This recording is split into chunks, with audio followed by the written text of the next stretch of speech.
Good morning students, how are you. कैसे चल रही है आपकी पढ़ाई बच्चों। I hope you are doing your best. Dear students, जैसे कि हम लोगों ने माइक्रो इकोनॉमिक्स का फर्स्ट चैप्टर स्टार्ट किया हुआ है, इकोनॉमिक्स एंड इकोनॉमी। आज हमारे पास है लास्ट टॉपिक। हमने इकोनॉमिक्स की डेफिनेशन, इसकी ब्रांचेस ऑलरेडी डिस्कस कर ली हैं। आज है हमारे पास लास्ट टॉपिक इकोनॉमी। किसी भी कॉमर्स के स्टूडेंट्स के लिए, मोस्टली इकोनॉमिक्स के स्टूडेंट्स के लिए इकोनॉमी की जो डेफिनेशन है ये क्लियर होना जरूरी है। क्यों? देखो स्टूडेंट, आजकल आप लोग जैसे कि फ्री हो और न्यूज भी सुन रहे होगे, टीवी चैनल पे न्यूज आती रहती है, तो उसमें कितनी ही बार सारे दिन के अंदर ये जो वर्ड है इकोनॉमी यूज होता होगा। तो आई थिंक आपको समझ नहीं आता होगा कि ये इकोनॉमी की क्या बात कर रहे हैं, इकोनॉमी क्या होती है। तो बेटा आज थोड़ा सा इसको वर्ड को क्लियर करते हैं। तो इसको क्लियर करने के बाद आई थिंक आपका जो सोचने का नजरिया है वो थोड़ा सा बदलेगा। अब आप लोग वर्ल्ड की डिफरेंट इकोनॉमीज को कंपेयर कर सकते हो आफ्टर रीडिंग दिस टॉपिक। पहले बात करता हूं व्हाट इज इकोनॉमी। क्या होती economy? Listen, economy is a system. सबसे बड़ी बात क्या है कि सिस्टम है किसी का, that reveals the nature of economic activities which people of an area perform to earn their livings। क्या समझ आया कि इकोनॉमी क्या एक सिस्टम है that reveals, जो बताता है, क्या बताता है, the nature of economic activities। Economic activity का नेचर बताता है जो लोग परफॉर्म करते हैं, किस लिए, to earn their living. Living मतलब जिंदा रहने के लिए। मतलब मैंने वर्ड बोला टीचिंग। क्या बोला मैंने? टीचिंग। कि आई डू टीचिंग। तो इससे समझ क्या आएगा कि मेरी इकोनॉमिक एक्टिविटीज का नेचर क्या है, मैं किस बिजनेस से जुड़ा हूं, टीचिंग से। कि मैं अपनी लिविंग के लिए, जिंदा रहने के लिए क्या करता हूं, टीचिंग। बैंकिंग, बैंकिंग मतलब जो लोग बैंकिंग से जुड़े हुए हैं तो अपनी लिविंग के लिए क्या करते हैं, उनका इकोनॉमिक एक्टिविटी का नेचर क्या है, बैंकिंग। इंश्योरेंस। अगर मैंने बोला एग्रीकल्चर, किस पर्टिकुलर एरिया के अंदर लोगों की इकोनॉमिक एक्टिविटी का नेचर क्या है, एग्रीकल्चर, तो लोग यहां पे एग्रीकल्चर करते हैं। मैंने बोला इंडस्ट्रियल, तो आप समझोगे कि इस इकोनॉमी का जो नेचर है, इस कंट्री का जो नेचर है, या इस पर्टिकुलर एरिया का जो नेचर है लोगों का इकोनॉमिक एक्टिविटीज का, वो क्या है कि यहां के लोग अपनी लिविंग के लिए मोस्टली इंडस्ट्रियल सेक्टर में इन्वॉल्व है। तो ये था इकोनॉमी। अगर मैं ये कहूं कि Indian economy is agriculture economy, Indian economy is agriculture economy, तो आपको क्या समझ आएगा? आपको यहां समझ आना चाहिए कि इंडियन पीपल, मतलब most of the population of Indian economy depend on agriculture sector. कि यहां के ज्यादातर लोग अपनी लिविंग के लिए एग्रीकल्चर एक्टिविटी के अंदर इन्वॉल्व हैं। जैसे मैं ये कहूं कि ब्रिटिश इकोनॉमी इंडस्ट्रियल इकोनॉमी, तो क्या समझ आएगा कि यहां के लोग ज्यादातर इंडस्ट्रीज के अंदर इन्वॉल्व हैं। तो ये था इकोनॉमी और उसका डेफिनेशंस। अब बात आती है टाइप्स ऑफ इकोनॉमीज। तो बेटा वर्ल्ड के अलग अलग कंट्रीज के अंदर जितने भी कंट्रीज हैं, उन कंट्रीज को हम डिफरेंशिएट करते हैं वहां की कंट्रोल, कि वहां की जो इकोनॉमिक एक्टिविटीज हैं, वहां की जो इकोनॉमी है, उनको कंट्रोल कौन करता है। आप देखोगे वर्ल्ड के ऐसे कई कंट्रीज हैं जैसे चाइना, नॉर्थ कोरिया। इन कंट्रीज के अंदर इनकी इकोनॉमी को जो कंट्रोल करता है, इकोनॉमिक एक्टिविटीज को कंट्रोल करता है, वो है गवर्नमेंट।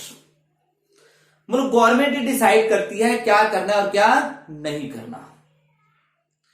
कुछ कंट्रीज ऐसे हैं जहां पे गवर्नमेंट का रोल नामात्र का होता है, क्योंकि उन कंट्रीज में कैपिटलिस्ट, पूंजीपति लोग, व्यापारी लोग, बिजनेसमैन डिसाइड करते हैं क्या करना और क्या नहीं करना।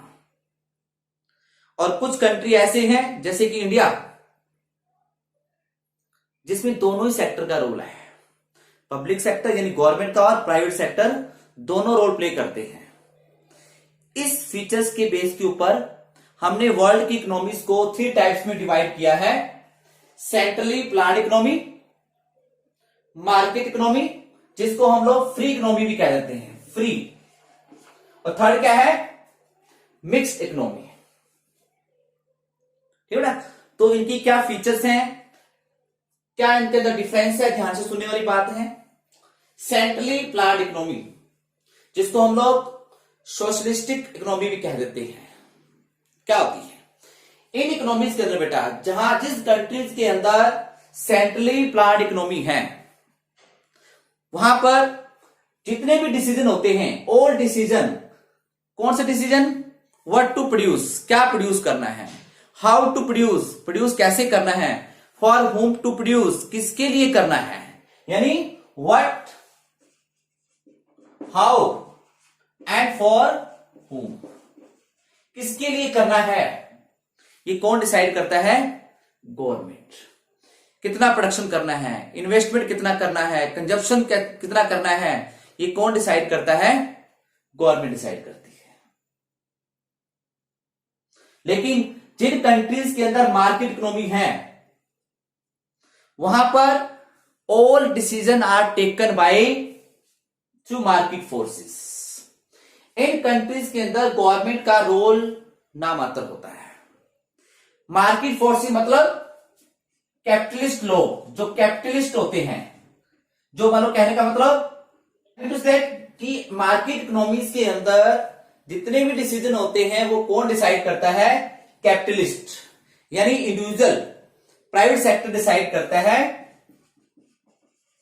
कैसे डिसाइड करता है, डिमांड और सप्लाई बेसिस के ऊपर।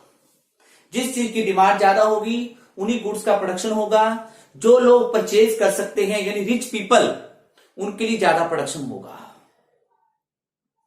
लेकिन जिन कंट्री के अंदर मिक्स इकोनॉमी है, मतलब इंडिया की बात करूं, इंडिया के अंदर मिक्स इकोनॉमी है, यहां पर आपके सामने है some decision are taken by market forces यानी प्राइवेट सेक्टर। मान लो मैं एक बिजनेसमैन हूं, तो मैं खुद डिसाइड करूंगा कि मुझे क्या प्रोड्यूस करना है, किसके लिए करना है। तो नेचुरल बात है, I will produce for those people who can pay. मैं उनके लिए प्रोड्यूस करूंगा जो मुझे पे करेंगे, अच्छे प्राइस देंगे। लेकिन आपको पता है जैसे कि हमारे देश के अंदर गरीब लोग भी हैं, मैं तो गरीबों के लिए प्रोड्यूस नहीं करूंगा क्योंकि उनकी पे कैपेसिटी कम है। तो नेचुरल बात है, कौन प्रोड्यूस करेगा, गवर्नमेंट प्रोड्यूस करेगी। तो यहां पे कुछ डिसीजन कौन लेगा, गवर्नमेंट और सम प्राइवेट सेक्टर। हाँ जी, फिर बात आती है मोटिव। सेंट्रली प्लान्ड इकोनॉमी के अंदर जितनी भी इकोनॉमिक एक्टिविटीज हैं, चाहे प्रोडक्शन है, इन्वेस्टमेंट है, जो भी है, उनके पीछे मकसद क्या होता है, सोशल वेलफेयर, मतलब सामाजिक कल्याण, लोगों का कल्याण होता है। लेकिन जिन कंट्री के अंदर मार्केट इकोनॉमी है, वहां पे जो मोटिव होता है वो होता है प्रॉफिट कमाना, ज्यादा से ज्यादा प्रॉफिट कमाया जाए। अब जापान की हम बात करते हैं कि जापान के अंदर जितनी भी एक्टिविटीज होती हैं मोस्टली प्राइवेट सेक्टर डोमिनेट करता है, कैपिटलिस्ट डिसाइड करते हैं। गवर्नमेंट उनको सिर्फ टारगेट देती है, एक एम देती है, बाकी डिसाइड करता है प्राइवेट सेक्टर। तो प्रॉफिट मार्जिन ज्यादा होता है। मिक्स इकोनॉमी के अंदर दोनों ही है, प्राइवेट सेक्टर का मोटिव क्या है, प्रॉफिट, और गवर्नमेंट का मोटिव क्या है, सोशल वेलफेयर। हाँ जी, अब बात आती है consumer is not sovereign, no choices. देखो हम पहले ही बात कर चुके हैं, सेंट्रली प्लान्ड इकोनॉमी के अंदर गवर्नमेंट डिसाइड करती है कि लोग क्या खरीदेंगे। तो पीपल्स को, लोगों को वही खरीदना होगा जो गवर्नमेंट बेचेगी। लोगों की कोई चॉइस नहीं होती है, मतलब नो चॉइसेस। लेकिन मार्केट इकोनॉमी के अंदर, फ्री इकोनॉमी के अंदर consumer is sovereign, lot of choices. यानी ऐसी इकोनॉमी के अंदर कंज्यूमर को, उपभोक्ता को भगवान समझा जाता है। प्रोड्यूसर वही प्रोड्यूस करता है जो कंज्यूमर चाहता है। तो लोगों के पास वैरायटी ऑफ गुड्स होती है, चॉइसेस होती हैं, क्या खरीदना और क्या नहीं खरीदना ये लोग डिसाइड करते हैं। मिक्स के अंदर दोनों हैं। अब जो गरीब लोग हैं, अच्छी बात है, वो वही खरीदेंगे जो गवर्नमेंट बेचेगी, गवर्नमेंट उनको देगी।